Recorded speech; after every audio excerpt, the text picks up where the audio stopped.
everyone, my name is Maria Sociolinguistik. In this video, I would like to present my paper entitled Analysis of Dysglossia in Indonesian Society. Language is more than just a tool for communication. It also reflects our identity, culture, and social relationships. In everyday life, we often change the way we speak depending on who we are talking to and the situation. And in this video, I will explain this phenomenon known as dysglossia and how it can be observed in Indonesian society. Okay, why do Indonesians speak differently? Have you ever noticed that we speak differently when we're talking to a lecturer, a friend, or a family member? Okay, in Indonesian, people naturally use differently language varieties depending on the situation and the person they are talking to. For example, we usually speak more normally in classroom or the official meetings, but more casual with friends and family. Okay, this phenomenon is called dysglossia. It is an important concept in sociolinguistics because it explains how language is used differently in formal and informal settings. Okay, understanding dysglossia. The concept of dysglossia was introduced by Carles Ferguson.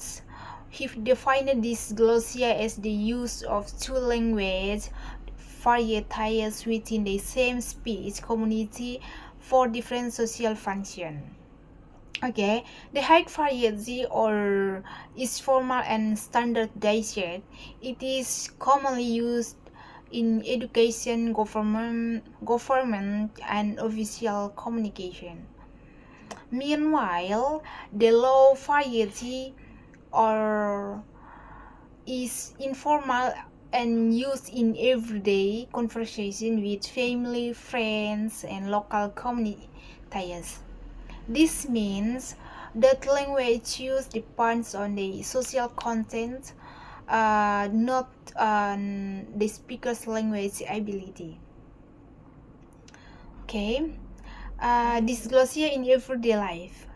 Indonesian is one of the best example of a dysglossia society because people naturally switch between language varieties.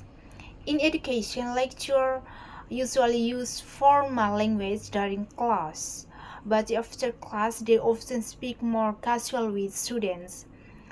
In mass media, television presenters use standard Indonesian because it sounds formal and professional, while social media creators prefer informal language to connect with their audience. In family and community, many Indonesians speak religion language at home but use standard Indonesian in official situations, such as government office or formal meetings. These examples show that language use depends on the situation rather than the speakers. Okay, the role of dysglossia in Indonesian society. Dysglossia plays an important role in Indonesian society.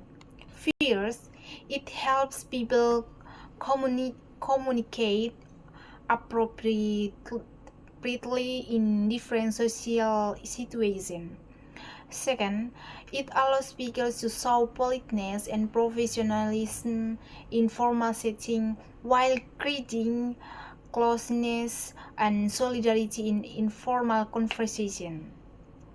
In addition, standard Indonesian strengthens national unity, while religion language help preserve local culture and identity. Therefore, dysglossia is not a language problem but an effective communication strategy. Okay. Conclusion. In conclusion, dysglossia is an important sociolinguistic phenomenon in Indonesian society. People naturally switch between the high variety and the low variety depending on the social context. This communication strategy helps people interact effectively while preserving national unity and culture diversity. Okay, that's all for me. Thank you for your attention and thank you for watching.